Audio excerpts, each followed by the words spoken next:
Everyone encounters difficulties. There is no easy road. It does not exist. It is impossible.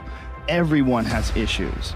If you have time to pursue a hobby, if you have time to do anything in your life, you can better yourself. And here's one way you never better yourself. When you come up with excuses for why other people are successful and you're not.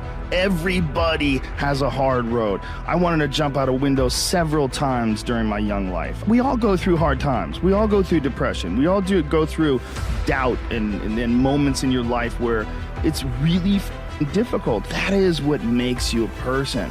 And those difficult moments are what build your character. Show me a great man who's the son of a great man. Kids that are born billionaires, you're never going to be a self-made person.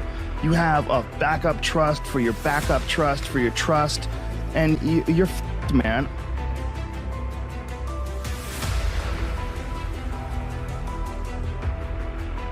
I don't understand when people say they're bored.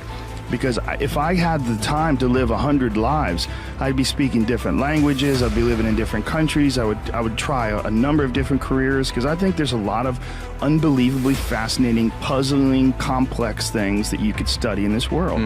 That's just me and my personality. Well, I was involved in martial arts very early, and I think that is one of the things that motivated me to explore difficult tasks, because through difficult tasks, you learn an incredible amount about yourself, and you, through the fire of competition, you get to understand motivation, you get to understand the resistance that you have inside your mind to doing hard work, you get to understand the rewards of discipline. Like, you don't truly appreciate relaxation unless you've worked hard. That is the yin and the yang of life, and I've said this to the point of people getting sick of it, but one of the worst decisions a man can make, I can only speak for men, obviously, is to be comfortable. I don't think you should try to be comfortable. I think what you should try to do is try to earn comfort. And if you can get a day off where you've worked hard and you've accomplished goals, that day off will be so sweet. Probably should relax more than I do, but I never feel like I earned it. But that's part of the reason why when I do feel like I earned it, I can enjoy it. It's because I am more connected to the idea that I need to accomplish things for anybody else's benefit other than my own, or anybody else's approval other than my own. When I have a task, whether it's today I'm going to write 1,000 words, or 2,000 or whatever the number is. If I don't do that, I write things down. Like, I'll write down a list of things that get accomplished that day. And if I don't accomplish that, I'll get sick. If I can't fill out that list, that drives me nuts, but that's what led me to be a championship level martial artist. It's the reinforcement of those goals, like understanding that you can achieve those goals. It's going to be difficult. You're going to push through the difficulty, and then you're going to understand what difficulty truly is and how much of it is just mental, how much of it is just in your mind, this adversity to difficult task or to struggle. And a lot of people have that. They're scared. They're scared of complications. They're scared of failure. Failure is a big one that people are afraid of, but failure is one of the most important things you could ever have as far as like the motivation to do things differently. One of the reasons why I think that I'm good at friendships and relationships is because I've failed at them in the past. One of the things that I'm good at comedy is because I've bombed on stage.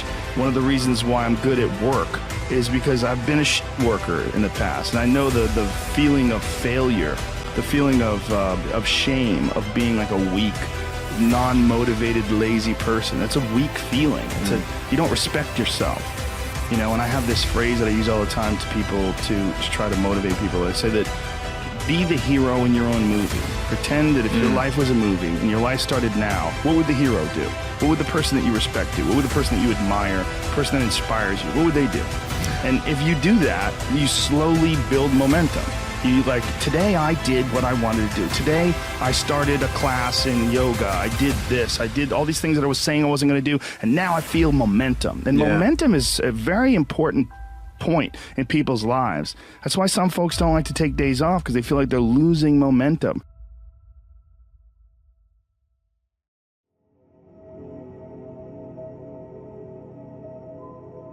Get smarter, more talented. I want you to get more talented. That's very tricky. That's unbelievably ideological advice. If I said, look, 2 extra hours of work actually has an impact on your success if that's what you're trying to achieve, that's practical. You don't have to, but it's controllable. Work ethic is controllable. Being born with talent is not.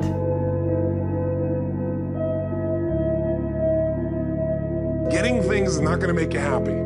That's good news in a tough economy. It's a good reminder. It doesn't matter what you get. Doesn't matter whether it be money or opportunity. All those things might excite you for the moment. Even a relationship, as magnificent it may be, might be exciting for a while. But if you don't keep growing, that relationship isn't going to stay exciting. So the secret to real happiness is progress. Progress equals happiness, and if we can make progress on a regular basis, we feel alive. And that's why at the beginning of the year we get this thing like, okay, I can have this fresh start. I can really do what my soul desires. I can expand, I can grow, I can improve, I can change. Or maybe better than change, I can progress. See, think about that. Progress is an aliveness to it, doesn't it? You don't have to work at changing. People say all the time now, well, I'm working on changing. Don't worry about it. Change is automatic. Your body's going to change whether you want it or not as the years go by. And no matter how hard you work, there's going to be some changes going on there. The economy is going to change no matter what you want it to do. The weather is going to change. Relationships are going to change.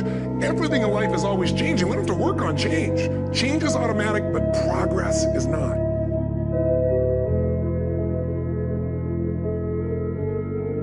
See, I accepted a long time ago I wasn't the smartest, the best looking, the fast enough, with the best background, the most connections. I didn't have any of those things. What I could control was my work ethic.